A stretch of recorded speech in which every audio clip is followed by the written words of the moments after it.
रात का वक्त था। आसमान पर बादल छाए हुए थे। ऐसा लग रहा था कि बादल ने पूरे आसमान में कब्जा कर लिया है। जोरों से हवा चल रही थी। बादल भी बहुत गरज रहे थे। बिजली चमक रही थी। हवा के कारण पेड़ इस प्रकार नाच रहे थे जैसे मानो वे किसी बारात में नाच रहे हों। उस रात के 9 बजे थे। उस वक्त दो दोस्त अपनी कार को बड़ी ही तेजी से चलाते हुए शहर की तरफ आ रहे थे। उस रात दोनों ने बहुत पी ली थी।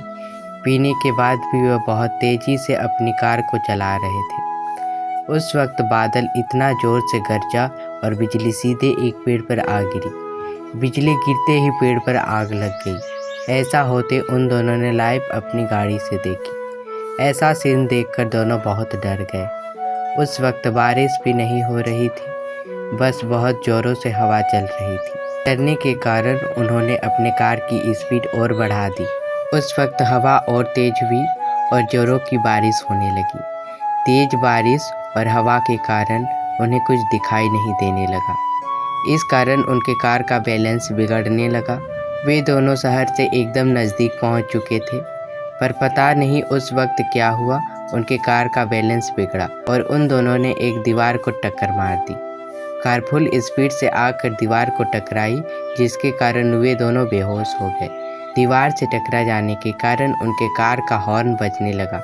रोशनी उस वक्त अपने घर की खिड़की के पास बैठी हुई थी। तभी उसे कार का हॉर्न लगातार सुनाई देने लगा। उसने खिड़की से देखा, उसके घर के सामने वाले दीवार पर एक कार का एक्सीडेंट हो गया था।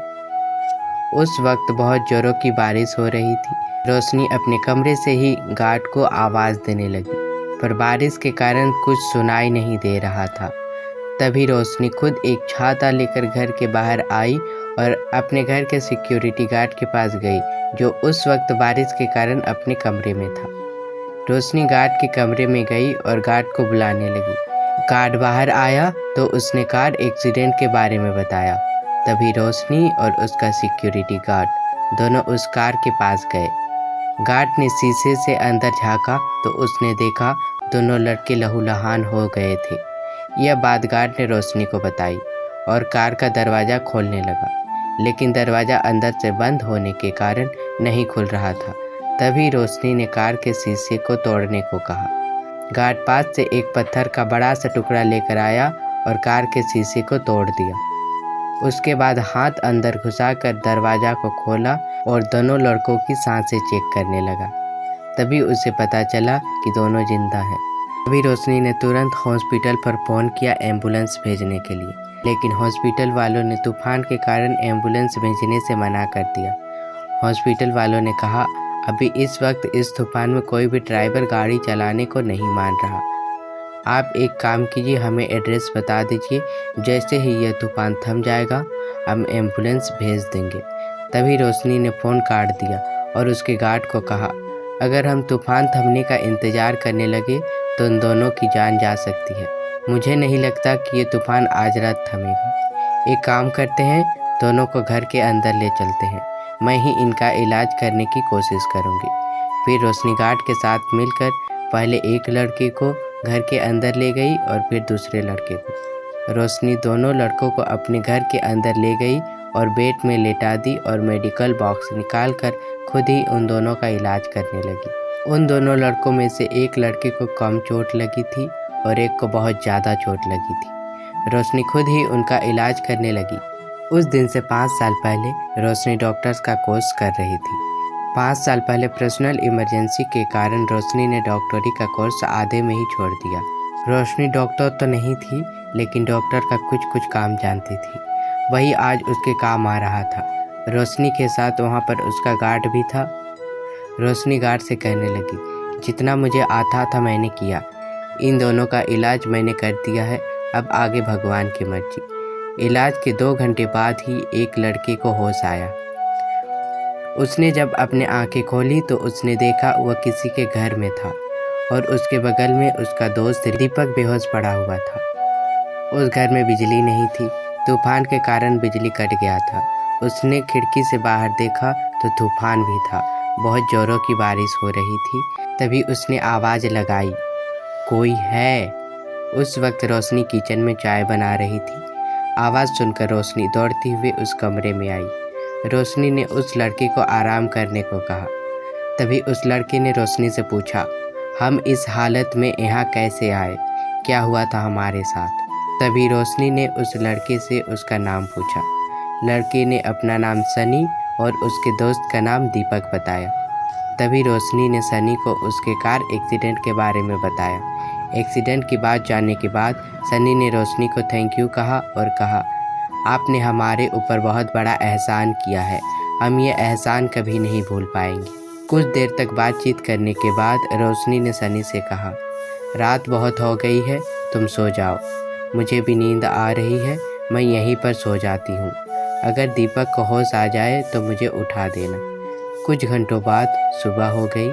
सुबह होते होते तूफान भी थम गया, लेकिन दीपक को अभी तक होश नहीं आया था। तभी सनी ने रोशनी को कहा, दीपक को अभी तक होश नहीं आ रहा है, हमें इसे हॉस्पिटल में शिफ्ट करना होगा। मैं कोई रिस्क नहीं लेना चाहता, आप अपना फ़ोन मुझे दीजिए तो मैं हॉस्पिटल पर फ़ोन करूँगा। तभी रोशनी ने उसका फ़ोन उसे दे दिया। सनी फ़ोन करने ही वाला था कि दीपक को होश आ गया। दीपक को होश आया तो सनी ने हॉस्पिटल पर फ़ोन नहीं किया। दीपक के होश आने के बाद रोशनी ने दीपक को चेक किया तो दीपक बिल्कुल ठीक था। तभी रोशनी ने सनी को कहा, सनी घबराओ नहीं, दीपक बिल्कुल ठीक है, तुम बस अपने परिवार वालों का नंबर दो, मैं तुम्हारे परिवार वालों को बता दूं कि तुम यहाँ हो और वे लोग तुम्हें लेने आ जाएं। वैसे तुम्हारे पिताजी का नाम क्या है? रोशनी ने पूछा। तभी सनी ने इमोशनल होते हुए कहा, मेरे कोई माँ बाप नहीं है, पर दीपक के पिताजी का नाम श्रीदेव चड्ढा है। नाम तो सुना ही होगा, इस शहर के टॉप बिजनेसमैन हैं। तभी रोशनी ने कहा, सुना है, श्रीदेव सर को कौन नहीं जानता, वैसे श्री हॉस्पिटल श्रीदेव सर का ही न है? सनी ने कहा, हाँ, क्या हुआ?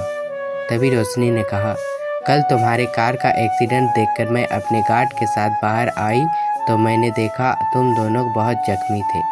उस वक्त मैंने श्री हॉस्पिटल में फ़ोन किया तो हॉस्पिटल वालों ने कहा, इस वक्त हम एम्बुलेंस नहीं भेज सकते। कैसा हॉस्पिटल है, कोई मर रहा होता है और ये सर्विस नहीं देना चाहते। सोचो, अगर मैं कल तुम दोनों का इलाज नहीं कर पाती तो आज तुम जिंदा ना होते। हॉस्पिटल वाले अपने ही मालिक के एक्सीडेंट पर एम्बुलेंस नहीं भेजे। इस चीज़ का आज मैं कंप्लेन करने वाली थी। अब इससे आगे का फैसला तुम्हारा है। कुछ देर बाद मशहूर बिजनेसमैन श्रीदेव चड्ढा रोशनी के घर आए और सनी और दीपक का जान बचाने के लिए धन्यवाद किया और रोशनी को 1 लाख रुपये और अपने हॉस्पिटल में डॉक्टरी का जॉब दिया। और उस रात जो भी हॉस्पिटल पर ड्यूटी में था उन सभी लोगों को बड़ी डांट सुनाई और कहा, आगे से कभी भी कोई एम्बुलेंस मंगाए तो कैसी भी सिचुएशन हो एम्बुलेंस पहुंच जाना चाहिए, वरना मैं नौकरी से निकाल दूंगा। दोबारा ऐसी गलती नहीं होनी चाहिए। यही तक थी यह कहानी। आपको यह कहानी कैसी लगी कमेंट करके बताएं और वीडियो पसंद आए तो वीडियो को लाइक करें, शेयर करें, सब्सक्राइब करें। धन्यवाद।